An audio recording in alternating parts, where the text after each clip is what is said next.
안녕하세요. 지식융합 9번째 강의, 과학기술과 윤리 2번째 시간을 강의할 가톨릭대학교 이성환 교수입니다. 오늘은 신경윤리와 나노윤리에 대해서 알아보겠습니다. 먼저 신경윤리부터 알아보겠습니다. 신경윤리학은 신경과학 연구 및 신경과학적 처치에 관련해서 발생하는 윤리적 쟁점들을 다루는 학문 영역입니다. 신경과학의 최근 발전으로부터 촉발된 그 연구 영역이라 할 수 있고요. 2002년 국제학술대회를 시작으로 활발한 연구가 진행되고 있습니다. 과거에는 생명윤리의 한 분야로 이야기되었다가 그 생명윤리와는 약간 다른 부분도 있기 때문에 생명윤리에서 독립해서 독자적인 영역을 최근에 확보했습니다. 신경윤리의 논의 영역들을 한번 정리해 보겠습니다. 신경과학 연구 및 치료 과정의 윤리적 문제들을 다루는 부분이 있습니다. 이 부분에서는 신경과학적 연구 및 시술의 지침을 확립한다든가, 피험자 및 환자의 신경정보를 보호한다든가, 그다음에 인지손상 환자에 관해서 의사결정 권한이 누구에게 있는가 등 결정한 문제들을 다룹니다. 또 신경과학의 LC라고 부르는 부분이 있습니다. 여기서 LC라는 것은 윤리적, 법률적, 사회적 함의를 얘기합니다. 그러니까 신경과학의 윤리적, 법률적, 사회적 함의를 연구하는 부분입니다. 다양한 윤리적 쟁점들을 논의할 거고요. 이 부분에 대해서는 이제 나중에 또 얘기하겠습니다. 신경과학의 혜택의 공정한 배분, 그다음에 새로운 발견에서 발생하는 법률적 함의 등을 다룹니다. 마지막으로 도덕적 인식과 윤리적 추론의 신경과학적 기초를 탐구하는 분야도 있습니다. 도덕적 결정이 뇌에서 어떻게 이루어지는가 하는 걸 연구하기도 하고, 도덕적 추론에 있어서 특수한 신경과학적 토대가 있겠는가 하는 부분을 연구하기도 합니다.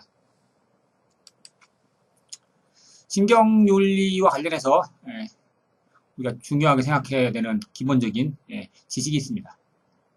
뇌지도라고 하는 부분인데요.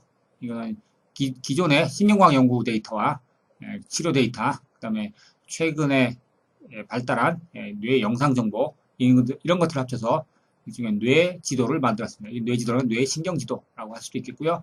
뇌의 그 기능지도라고 이해해도 됩니다. 뇌지도를 보면 여기 그림에는 아주 간단한 뇌지도를 보여주는데요.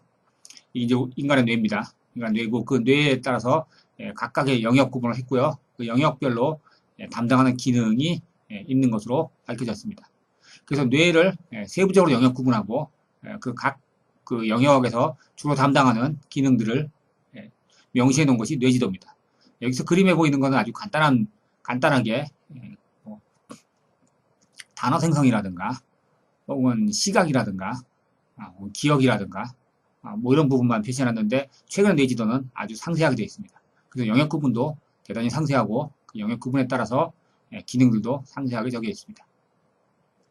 이런 뇌지도들이 최근에 연구 성과를 통해서 어느 정도 만들어져 있고요. 이 뇌지도의 기초에서 최근에 신경과학 분야에, 다시 말하면 뇌 연구 분야가 활발히 진행되고 있습니다.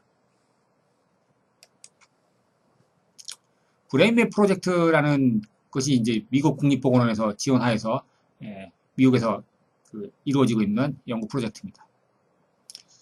뇌 구조를 고해상도 영상으로 보여주는 이 뇌지도는 지금까지 뇌 연구 결과를 데이터베이스로 구축한 것이라고 볼 수 있습니다. 뇌 연구에서 아주 대단히 중요한 자원입니다. 이 브레인맵은 인터넷을 통해서도 공개되어 있습니다. 지금 디지털 뇌지도로 보면 되는데, 지금 뇌의 지금 단면이 보이죠? 지금 그림의 뇌의 단면이 보입니다. 이 뇌의 단면에 따라서 지금 이제 축소해 놓은 영상이라서 작아 보이는데, 각각의 영역별로 표시가 되어 있습니다. 이 단면이 뇌를 아주 상세하게 수십 층의 단면으로 쪼개가지고 그 단면을 보여줍니다. 이 브레인맵은 현재 가상 현미경 기술을 채택하고 있는데, 다시 말하면 이 마우스 클릭으로 자기가 보고 싶은 영역을 확대해서 볼 수도 있고요. 다시 축소할 수도 있습니다. 해상도가 대단히 높아서 200만 메가와트 정도의 고해상도 그림입니다. 현재 영장류와 비영장류를 대상으로 이 브레인맵을 만들고 있고요. 현재 완성된 게 몇 개 있습니다.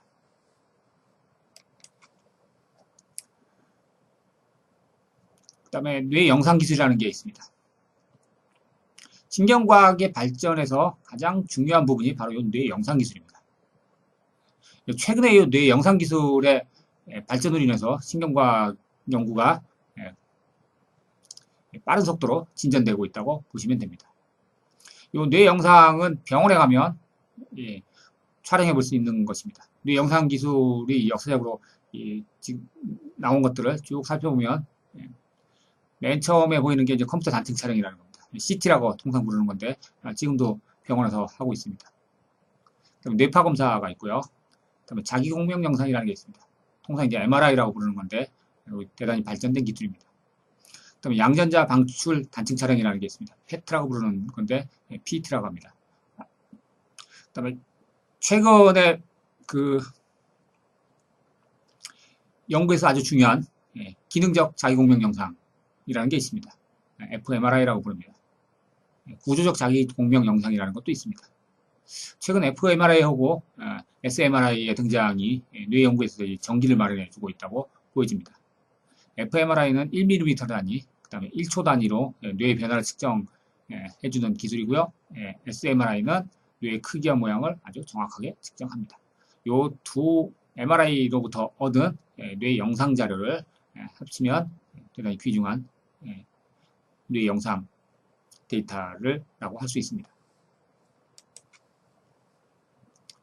뇌 영상 기술과 관련해서 그 몇 가지 윤리적 쟁점을 살펴볼 수 있습니다. 제일 먼저 문제되는 게 프라이버시입니다.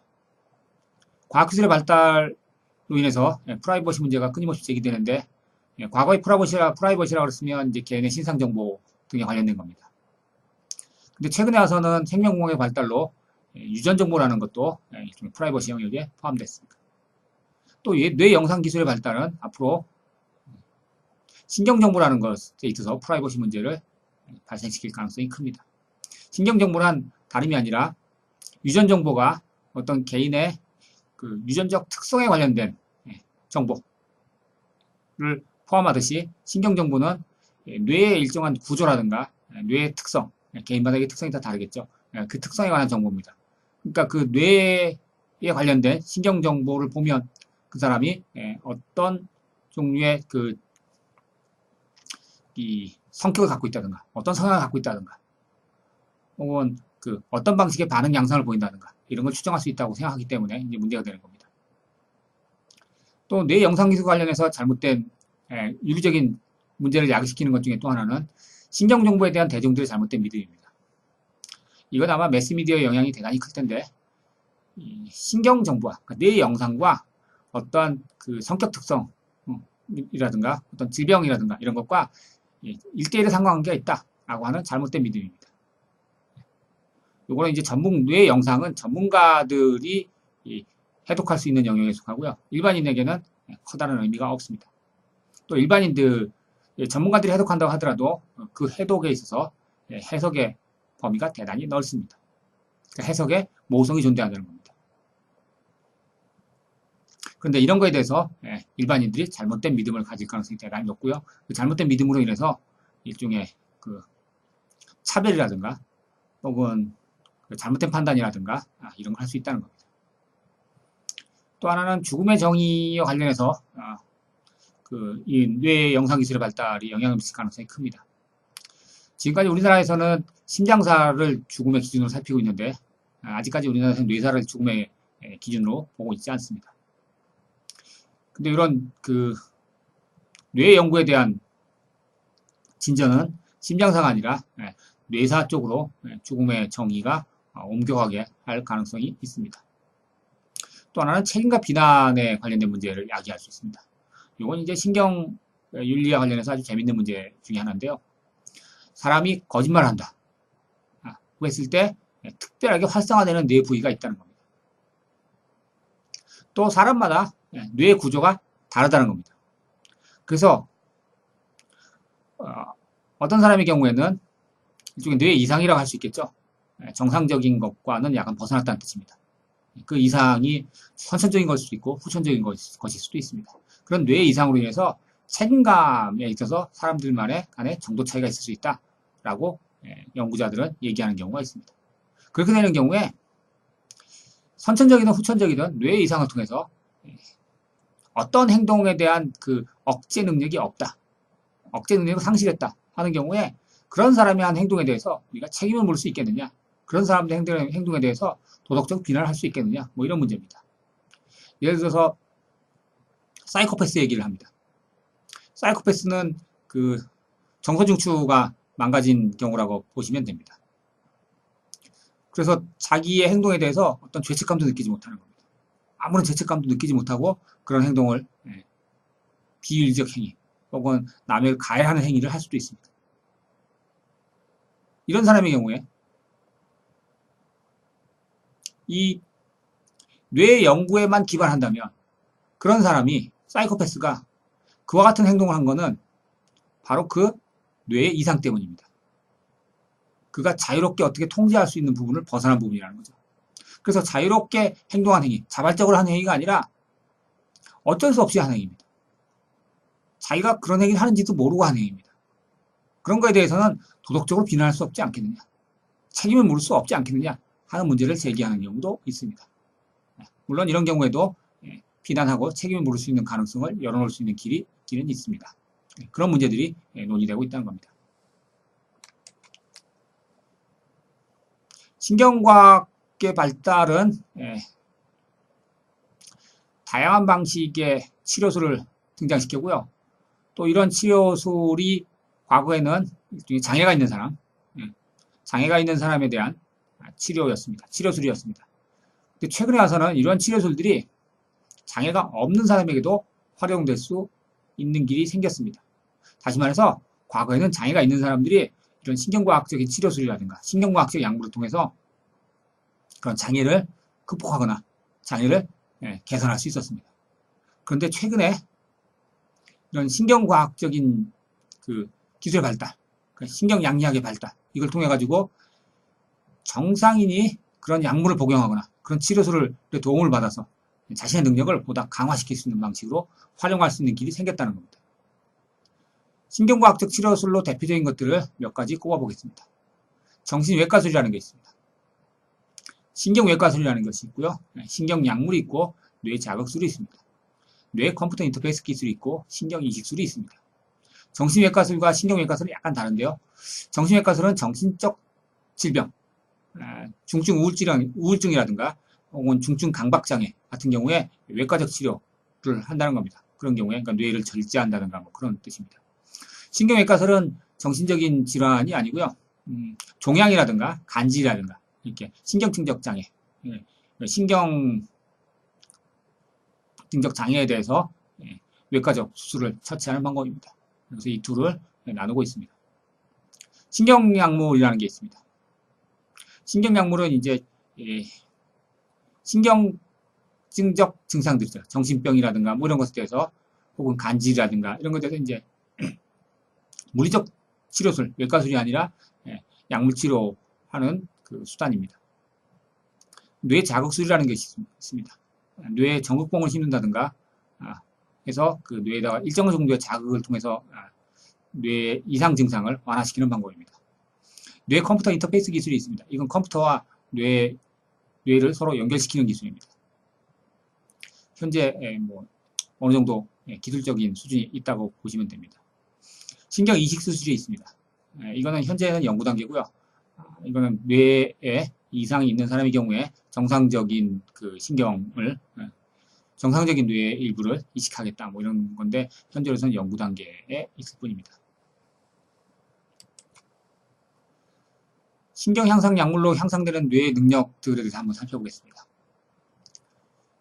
신경 향상 약물을 통해서 현재 자율기능이라든가 정서기능, 인지기능 등을 향상시킬 수 있습니다. 앞에서 얘기했듯이 과거 이런 약물들은 질병이 있는 사람에게 사용됐던 것이고 질병이 없는 정상인은 사용해봐야 아무런 효력이 없었습니다. 근데 최근에는 이런 신경약물의 발달로 인해서 정상인이 사용했을 때도 그 약물이 목표로 하는 그런 기능 향상 이런 것들을 정상인에게서도 보여줍니다. 대표적인 몇 가지를 살펴보겠습니다.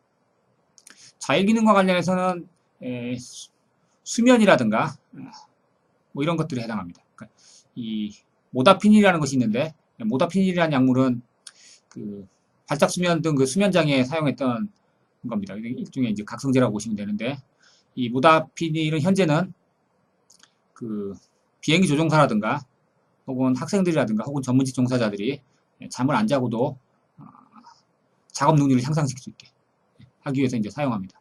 비행기 조종사들이 아주 그 장기간 비행을 하게 될 경우에 그럴 경우에 이제 비행기 조종사가 잠이 들면 큰일 나겠죠. 그래서 이런 그 모다피닐 같은 약물을 활용하면 잠을 안 자게 됩니다. 뭐 하루고 이틀이고 잠을 안 자게 되는데 중요한 거는 잠만 안 자는 게 아니고 잠을 안 잘 뿐만 아니라 각성도가 향상돼서 정상적인 상태, 잠에서부터 깨어있는 상태와 거의 동일한 상태를 유지합니다. 그래서 이제 수험생이나 전문직 종사자들이 급한 일을 할 때도 사용한다라고 이제 얘기되기도 합니다. 정서 능력과 관련해서는 이 선택 세로토닌 흡수 억제제라는 게 있습니다. 이건 이제 우울증 장애 치료하는 치료 약물이었는데요. 이걸 정상인이 사용하면 긍정적인 감정은 향상되지 않지만 부정적인 감정이 완화되는 효과가 있다고 보고되어 있습니다. 또한 친화 행동이 증가합니다. 협동이나 이제 경쟁 상황에서 친화적인 행동을 하는 것이 좀 더 증가된다는 겁니다. 명령조의 말투 같은 거에 좀 줄어들고, 그다음에 그 부탁이라든가 혹은 제안투의 말투가 좀 증가한다. 뭐 이렇게 해서 이제 친화적으로 사람들 사이에 친화적 행동이 증가한다. 뭐 이런 보고가 있습니다. 이지 능력과 관련해서는 대표적인 게 기억력 향상제 같은 겁니다. 혹은 집중력 향상제 뭐 이런 것들이 있습니다. 집중력 향상제로는 리탈린이라든가 암페타민 같은 게 보고되어 있습니다. 리탈린이나 암페타민은 주의력 결핍 그 과다 활동장애 ADHD라고 합니다. 의 치료 약물입니다. 이건 이제 각성도를 높여주고 반응 시간을 감소시켜주는 효과가 있다고 합니다. 또 문제 해결과 같은 고급 의사결정 능력을 향상시키는 그런 효과가 있다라고 해서 미국 같은 경우 미국에서는 보고된 바에 의하면 미국에서는 고교생의 한 10%, 대학생 20% 정도가 이 리탈린을 복용하고 있다라고 보고되어 있는데 우리나라에서도 사용하는지는 잘 모르겠습니다.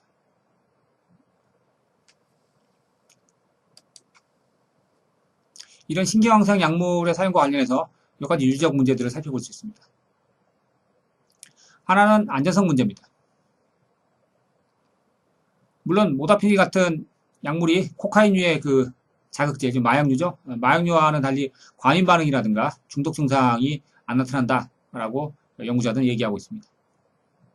근데 우리가 쉽게 생각해 볼 수 있는 게 모다피닐은 수면 억제제입니다.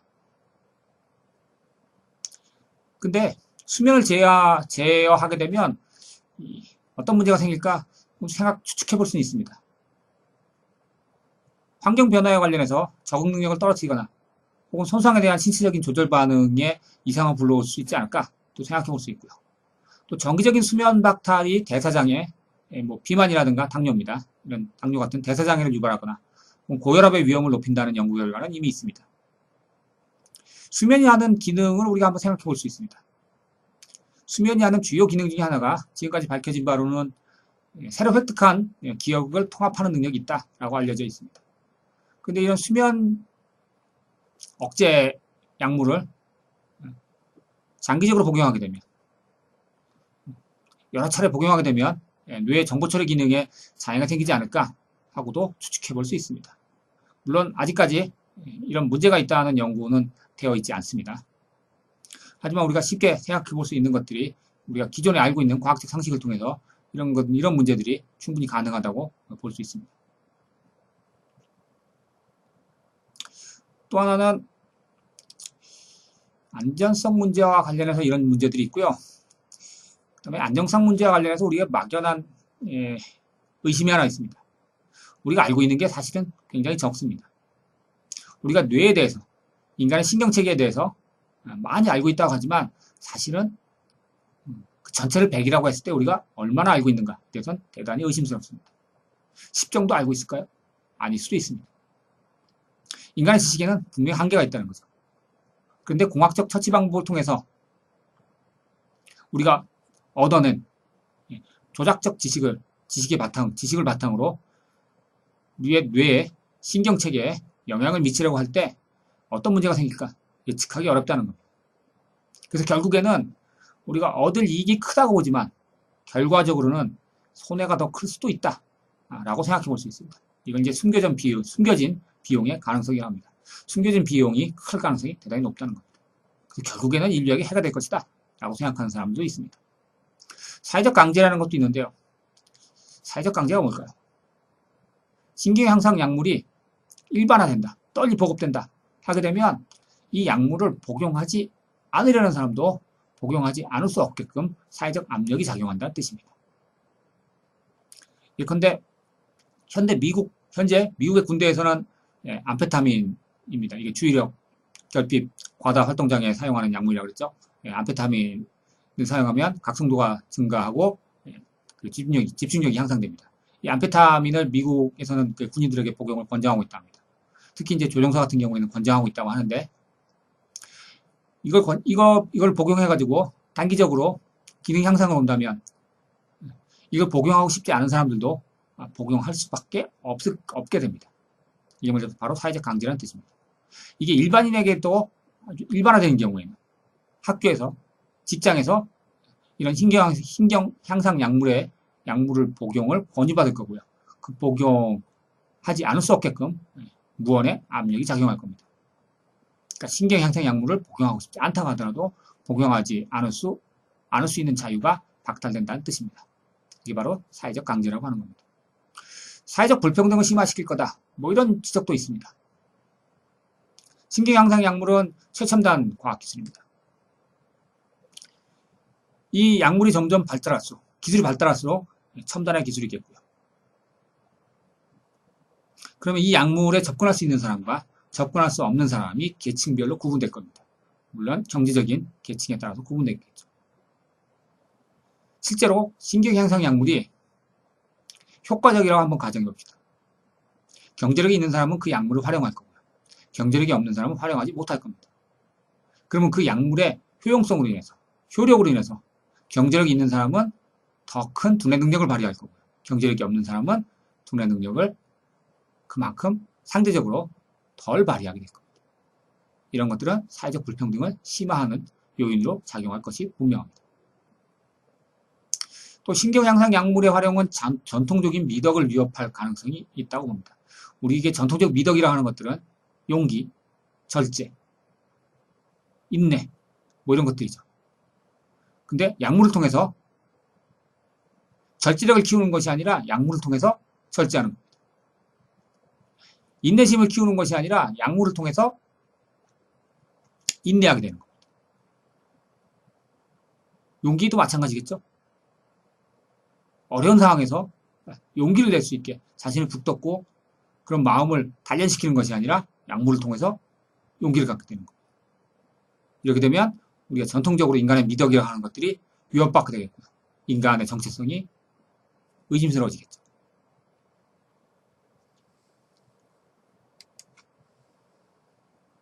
그다음 뇌 컴퓨터 인터페이스 기술입니다. 브레인 컴퓨터 인터페이스라고 해서 BCI라고 하기도 하고요. 브레인 머신 인터페이스라고 해서 BMI라고도 하는 기술입니다. 뇌와 컴퓨터 사이에 직접 소통하는 기술입니다. 그림이 보이죠? 사진을 보시면 피츠버그 대학의 스워츠 박사 연구팀이 원숭이 실험을 통해서 뇌파만으로 로봇팔을 움직이게 하는데 성공했다고 합니다. 여기 보시면 원숭이가 보이고요. 오른쪽 팔이 있고 왼쪽 팔이 있습니다. 왼쪽 팔은 로봇팔입니다. 원숭이로부터 한쪽 팔을 제거하고 대신 로봇팔을 부착한 것이라고 이해하시면 됩니다. 이 로봇팔을 어떻게 움직이느냐? 원숭이의 뇌파를 측정해서 뇌파하고 여기 지금 사진에는 안 보이는데 원숭이 머리 쪽에 뇌파 측정 케이블이 있어가지고요. 컴퓨터 쪽하고 연결되어 있습니다. 그래서 원숭이가 뇌파를 통해서 자신의 팔을 움직이는 겁니다. 이런 종류의 실험을 해서 지금 성공했다고 되어 있고요. 유튜브 같은 걸 통해서 공개되어 있습니다. 장애인에게는 대단히 유용한 기술일 수 있습니다. 선천적인 혹은 후천적으로 팔이나 다리에 장애를 얻은 사람이 의수나 의족을 갖게 되고요. 그걸 이제 뇌를 통해서 움직일 수 있게 된다면 자신의 팔처럼 움직일 수 있는 날이 올지도 모릅니다. 또 이 뇌 컴퓨터 인터페이스 기술은 미래에는 인간의 뇌에 직접 컴퓨터 소자를 이식하는 기술로 발전할 가능성도 배제하기 어렵습니다. 낙관적인 미래를 꿈꾸는 사람들이 이런 주장을 하고 있습니다. 뇌 컴퓨터 인터페이스 기술과 관련된 윤리적 문제들을 살펴보겠습니다. 일단 안전성 문제가 생기겠죠. 모든 과학기술에는, 특히 첨단 과학기술에는 안전성 문제가 반드시 뒤따르게 되어 있습니다. 아직까지 얼마나 안전한지는 사실 잘 모르겠습니다. 그 다음에 실험동물의 고통과 희생을 살펴볼 수 있겠는데요. 아까 슈워츠 교수의 연구도 원숭이를 대상으로 한 실험입니다. 그 원숭이가 무슨 죄를 지었을까요? 뭐 이렇게 생각해보면 사실 심각해질 수 있습니다. 이 연구를 통해서 원숭이의 신체적 손상이 이루어진 거겠죠? 그러니까 실험동물이 희생당한다라는 겁니다. 또 이런 뇌파 실험을 해야 되니까 다른 종류의 생명공학 실험과 달리, 다른 종류의 생물학 실험과 달리 원숭이 같은 인간과 가까운 종을 선택하게 됩니다. 쥐라든가 토끼보다는 원숭이가 훨씬 편하겠죠. 그럼 더더욱이 이제 문제가 생길 수 있다는 거죠. 동물 실험을 많이 하고 있는데 대부분의 이제 생화학적인 실험들은 쥐나 이제 토끼를 가지고 많이 하는데 BCI 같은 경우에는 원숭이라든가 이런 영장류를 활용할 가능성이 대단히 높습니다. 또 하나는 사회적 불평등이 심화될 거다라고 하는 건데 이거 만약에 이게 성공한다면 뭐 이런 기술을 활용할 수 있는 계층과 활용할 수 없는 계층, 그러니까 최첨단 과학기술에 있어서는 그 기술을 활용할 수 있는 계층과 활용할 수 없는 계층이 생긴 거고요. 그럼 바로 그 최첨단의 과학기술을 통해서 계층 간의 그 간격이 더욱더 넓어질 거다라는 비판이 언제나 존재하고 있습니다. 물론 이런 지적은 일견 타당하고요. 그래서 이런 지적으로부터 어느 정도 자유롭기 위해서는 이런 문제들이 발생하지 않도록 여러 가지 장치를, 사회적인 제도적 장치를 마련할 필요가 있겠죠. 또 이런 BCI는 인간성에 관한 물음을 제기시킵니다. BCI의 궁극적인 목적은 아마 사이보그일 겁니다. 인간의 몸의 일부를 기계로 대체하는 겁니다. 기계 몸을 얻는 거겠죠. 그래서 이런 BCI 기술은 초기에는 의학적 유용성이 크게 부각되겠지만 기술이 발달하면 인간과 기계 사이의 벽을 허무는 기술이 되지 않을까.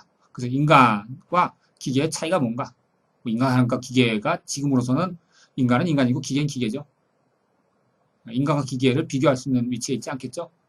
그런데 미래에 가서는 인간과 기계의 차이가 뭐겠는가 하는 물음이 생길 거고요. 그러면 이제 기존에 우리가 갖고 있던 인간에 대한 생각, 인간의 본성이라든가 인간의 정체성이라든가 이런 생각을 상당 부분 수정해야 될 날이 오지 않을까 하는 생각이 듭니다. 이제 나노윤리에 대해서 한번 살펴보겠습니다.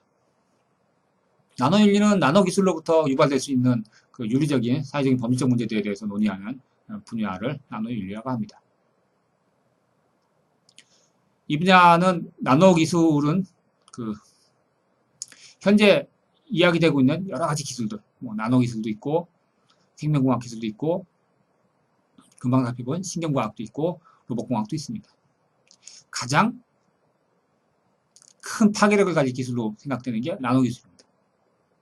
때문에 이런 나노기술에 대한 윤리적 반성에 대한 요구가 대단히 시급하다고 볼 수 있습니다. 나노기술에 관련해서는 구체적으로 설명하지 않겠고요. 다른 강의들을 통해서 아마 배우셨을 걸로 압니다. 나노기술과 관련된 윤리적 쟁점을 살펴보면서 나노기술을 간단하게 언급하겠습니다. 나노기술과 관련된 윤리적인 쟁점들은 안전성과 이제 환경오염 문제, 나노오염이라고 하죠. 이런 것도 있겠고요. 의학 정보와 프라이버시와 관련된 문제도 있습니다.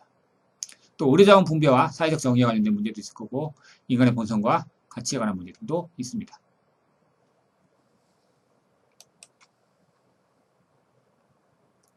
안정성과 관련해서 나노 입자의 위험성에 대해서 한번 생각해 볼 수 있습니다. 탄소 나노튜브가 독성이 있다 라는 보고는 2003년 미국 화학회가 이미 보고한 바 있습니다. 나노 입자의 위험성은 나노 입자를 흡입한 쥐가 질식사했다는 보고가 그런 연구 보고가 있습니다. 이런 나노 입자의 위험성에 대해서는 우리가 고민해 봐야만 할 거라고 봅니다. 최근에 보면 그 TV 광고 같은 걸 통해서 뭐 나노 기술을 활용했다, 뭐 이런 것들, 뭐 은나노 입자다, 뭐 은나노 뭐 기술을 활용했다, 뭐 이런 것도 굉장히 많이 나오죠. 근데 이런 나노 기술이라는 것이 기존의 이제 분자 수준 기술과는 상당히 다릅니다.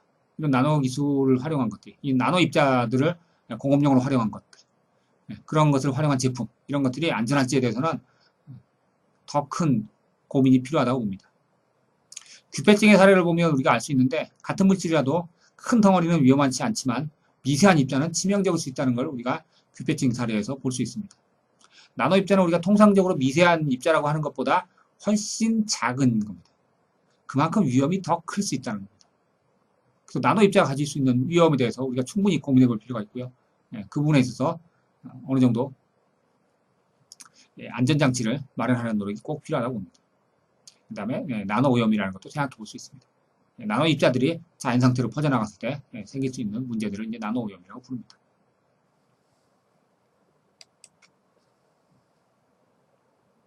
그레이구 가설이 있습니다.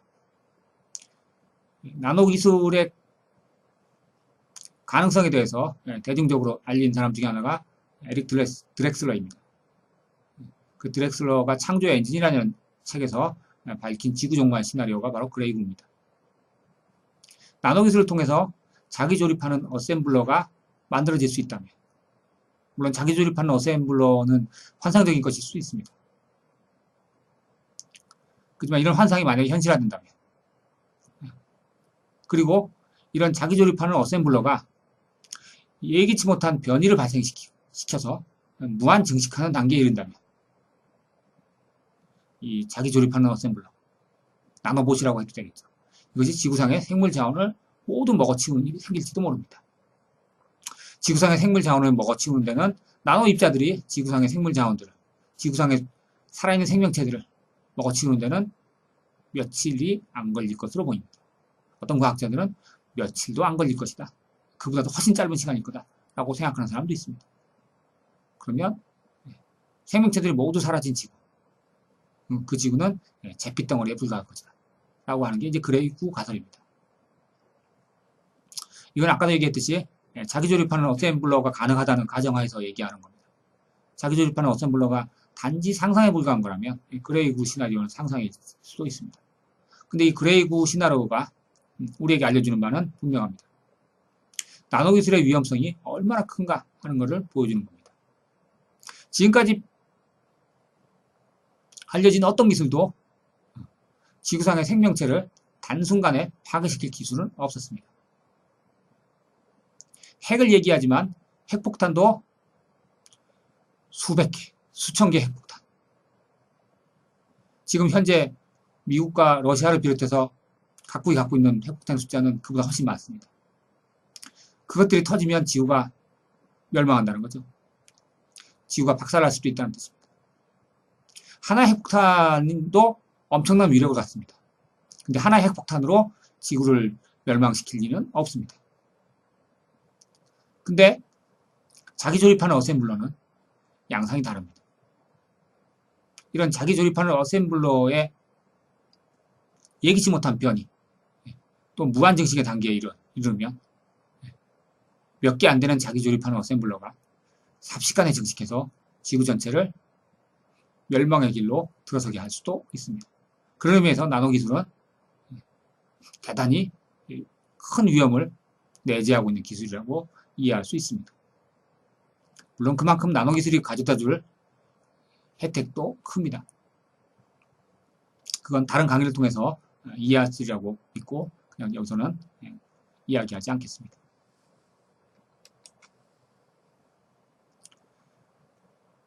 나노의학이라는 게 있습니다. 나노기술과 이제 의학의 결합입니다. 나노의학이 발달하게 되면 생길 수 있는 문제 중에 하나가 의료정보 보호 문제가 생길 수 있습니다. 초소형 진단장치들이 등장할 거고요. 대표적인 것 중에 하나가 레보너 칩입니다. 엄지손톱 크기만한 칩 위에 여러 가지 진단 장비가 올라가 있고요.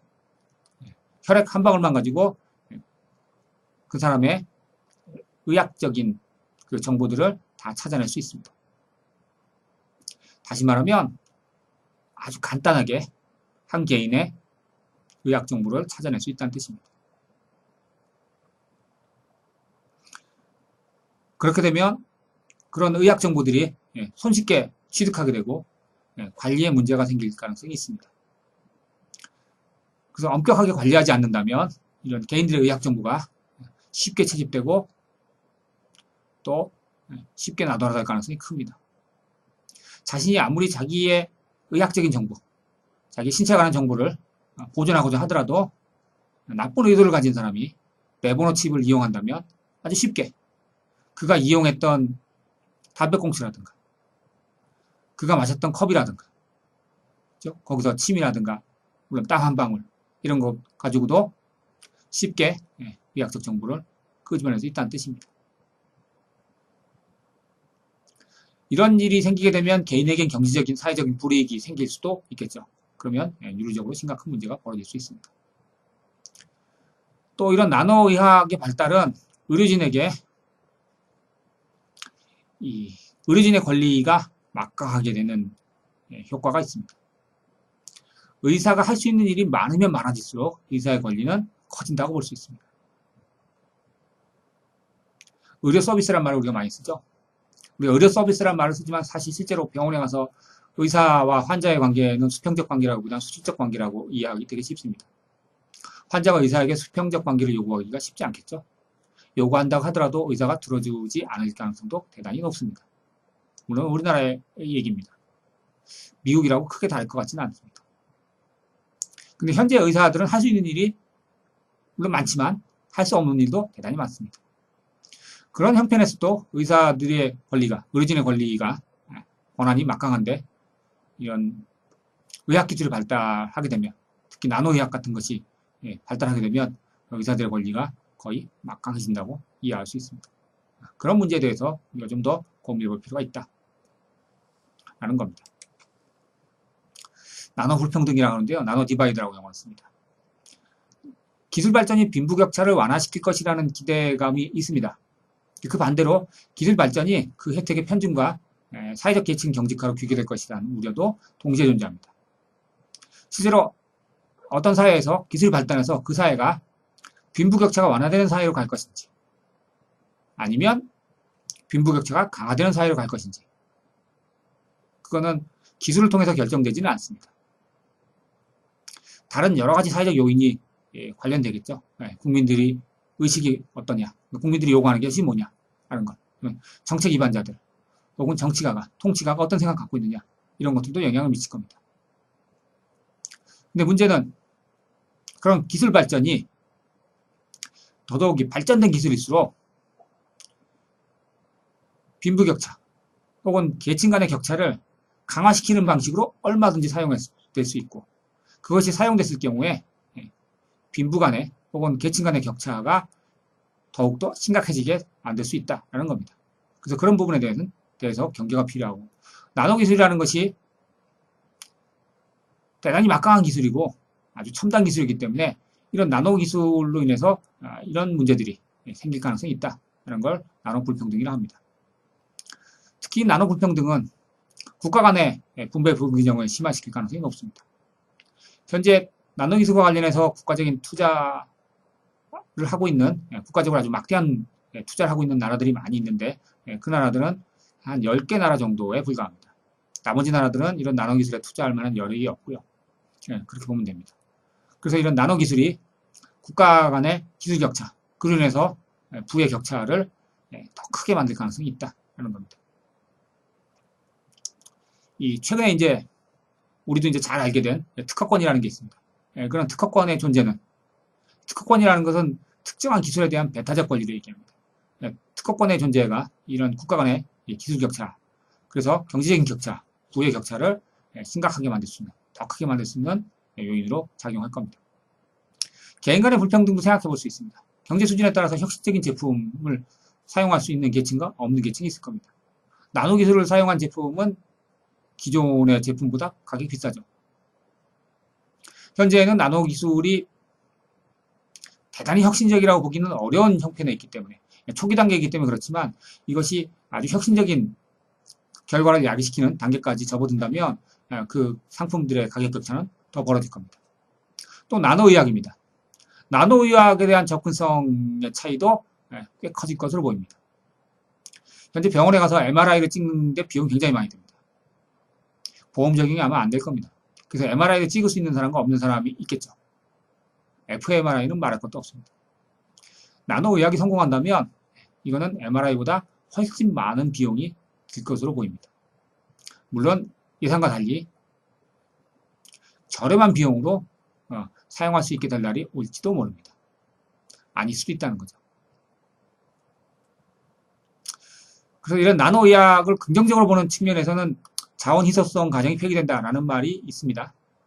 다른 말로 하면 나노 기술을 통해서 자연 상태에 존재하는 입자들을 나노 수준에서 컨트롤하게 되면 지구상에 존재하지 않는 자원들을 마음대로 창조해낼 수 있다는 뜻입니다.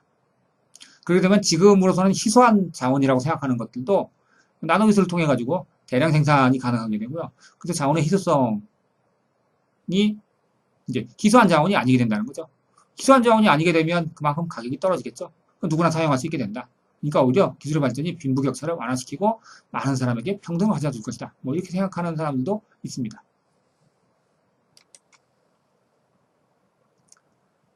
나노기술의 발달은 인간의 본성에 대한 물음을 갖게 합니다.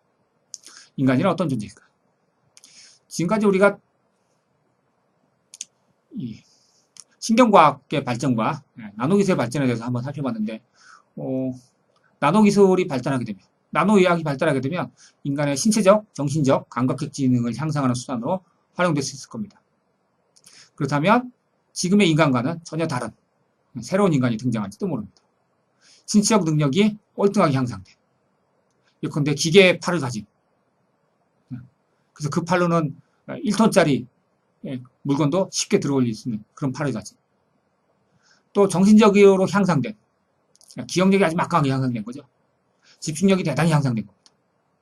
그래서 지금은 1시간, 지금 정상적인 사람이 1시간에 해낼 수 있는 일을 10분에 해낼 수 있는, 뭐 이런 사람이 이런 시대가 온다. 생각해 볼 수도 있습니다. 감각적 지능이 향상된다. 이것도 얼마든지 생각해 볼 수 있겠죠. 우리의 감각 기능이 훨씬 더 예민해지고 훨씬 더 강화된다. 이런 종류의 사람은 지금의 기준으로 보면 슈퍼맨입니다. 슈퍼맨이 인간일까요? 슈퍼맨 영화도 있죠. 우리는 슈퍼맨을 인간이라고 생각하지 아마 않을 겁니다. 외계에서 온 사람입니다. 많은 사람들이 슈퍼맨이 되는 시대. 그때 인간이란 도대체 뭘까? 하는 물음이 생길 수 있다는 겁니다. 인간이 자신의 몸에 본격적으로 개입하고 조작하는 시대가 도래할 수 있습니다. 나노기술이 발달한 시대입니다. 인간이 자신의 몸을 자기가 원하는 방식대로 컨트롤하고 자기가 원하는 방식대로 갈아 끼우고 자기가 원하는 방식대로 향상시키는 겁니다. 우리가 현재까지 인간이 능력을 향상시키는 방법은 한 가지입니다. 훈련이죠. 동양식으로 얘기하면 수양입니다. 정신수양, 육체수양, 신체 단련, 마음 수련 이런 거죠. 지식을 얻기 위해서는 지속적인 학습을 통해서 지적인 능력을 강화하는 것.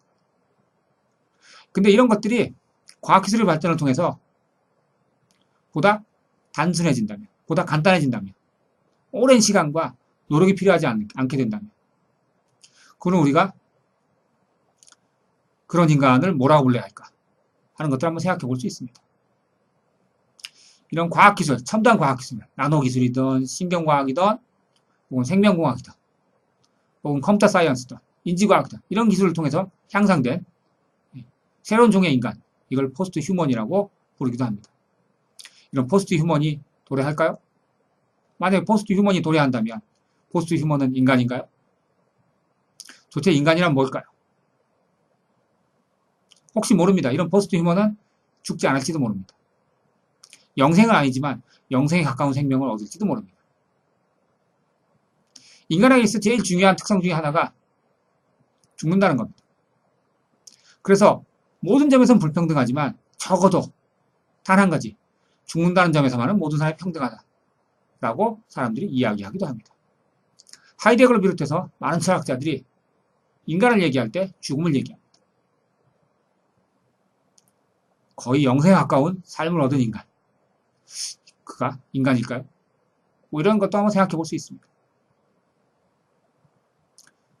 나노기술을 비롯해서 최첨단의 과학기술, 21세기를 대표할 과학기술이라고 생각하는 것입니다. 그런 과학기술은 바로 궁극적으로는 인간에 관한 물음을 우리에게 다시금 제기하게 합니다. 도대체 인간이란 무엇인가? 이 물음이 중요한 이유는 이 물음의 기초에서 우리의 삶이 이루어지고 우리의 사회가 형성되고 사람들과 사람들 사이에 관계가 이루어진다는 겁니다. 내가 어떻게 살아야 될까? 우리가 어떻게 살까? 우리 사회가 어디로 가면 좋을까? 이런 모든 질문들이 인간이란 무엇인가? 라는 질문에 바탕하고 있기 때문입니다.